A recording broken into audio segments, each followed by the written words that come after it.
Hello friends आबारो चले एलाम बागाने और आमार এই বাগানে তোমাদের অনেক অনেক স্বাগত জানাই। তো বন্ধুরা তোমরা তো জানো এখানে কতগুলি লঙ্কা গাছ আছে আর লঙ্কাও ধরতে শুরু করেছে। তো ভাবলাম যেহেতু এগুলি শীতের সিজনের লঙ্কা এখানে ফেলে রেখে জায়গাটা নষ্ট করব না, তাই এগুলিকে তুলে অন্য কোথাও লাগিয়ে দেব আর এই জায়গাটাতে আবার নতুন মানে গরমের কোনো বীজ লাগাবো। তো এই লঙ্কা গাছগুলিতে কয়েকটা লঙ্কা আছে আর প্রচুর পরিমাণে ফুল আছে। তো এবার এখান থেকে দেখো একটা গাজর পেয়ে গেলাম আর এখানকার মাটিটা ভালো করে কুপিয়ে ঝুরঝুরে করে নেব। যদিও মাটিটা ঝুরঝুরে আছে, এখানে তো প্রথমে কলমি শাক ছিল, তারপর ঢেঁড়স দিয়েছি আর শীতের সিজনে পেয়ে গেলাম প্রচুর পরিমাণে গাজর। আর দেখো এখানে একটা বিটও পেয়ে গেলাম, ভালোই বড়, তো এটাকেও তুলে নিলাম। তো চলো এবার কি পাই দেখি বাগান থেকে।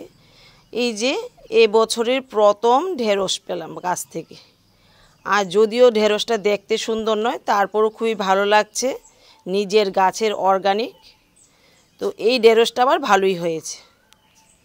আজকে বন্ধুরা খুবই ভালো লাগছে, গাছ থেকে প্রচুর পরিমাণে লাল লাল টমেটো পেয়ে যাব।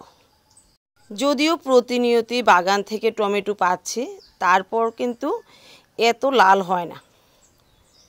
তো দেখো আজকে টমেটোগুলি খুব লাল হয়েছে আর খুবই ভালো লাগছে। গাছ থেকে যদি এত সুন্দর লাল লাল টমেটো তোলা যায় মনটাই কিন্তু আনন্দে ভরে যায়। তো বানরের ভয়ে আমি লাল করতে চাই না, কাঁচাই তুলে নিই। তো আজকে দেখো অনেকগুলি লাল টমেটো পেয়ে যাব আর টমেটোগুলির সাইজ দেখো অনেকটাই বড়। তো আমারই ভুল হয়েছে, আরও কিছু টমেটো গাছ যদি লাগিয়ে দিতাম, যেহেতু জায়গা আছে এখন কিন্তু প্রচুর পরিমাণে টমেটো আমি গাছ থেকে পেয়ে যেতাম। আর এখন যেহেতু এপ্রিল মাস গরমের সিজন, এখনও কিন্তু বাগানে এত সুন্দর টমেটো ধরে আছে। মনে হয় আরও অনেক দিন যাবত এখান থেকে টমেটো আমি পেয়ে যাব। দেখো টমেটোগুলি কত সুন্দর।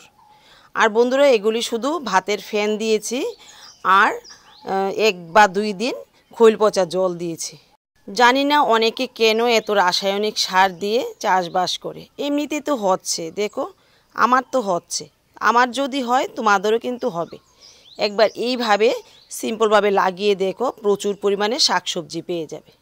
আর দেখো এই জায়গাতে তো কবে আমারও মনে নেই ঢেঁড়সের বীজ কয়েকটা দিয়েছিলাম, গাছও হয়েছে ঢেঁড়সও হয়েছে, আমি দেখতেই পাইনি।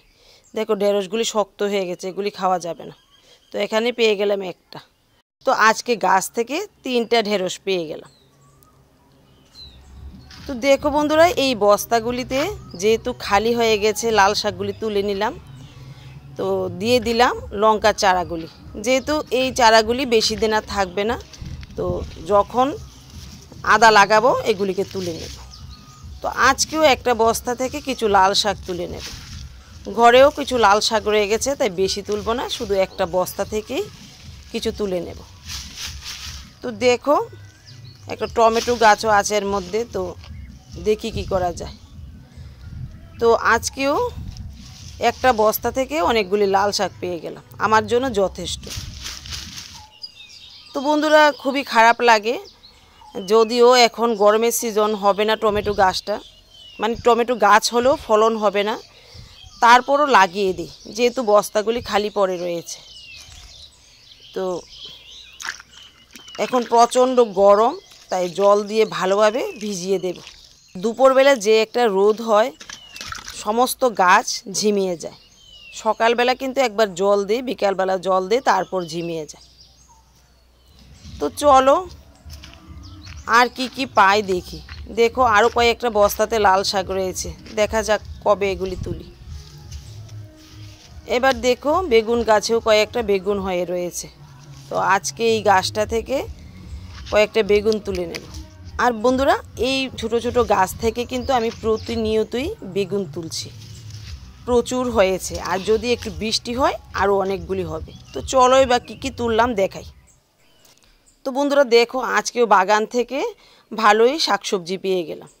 দেখো একটা বিট পেলাম, 3টা ঢেঁড়স পেলাম, একটা গাজর পেলাম, কয়েকটা লঙ্কা পেলাম, বেগুন পেলাম, টমেটো পেলাম, লাল শাক পেলাম। তো বন্ধুরা আজকে এইটুকুই, দেখা হবে আগামী দিন।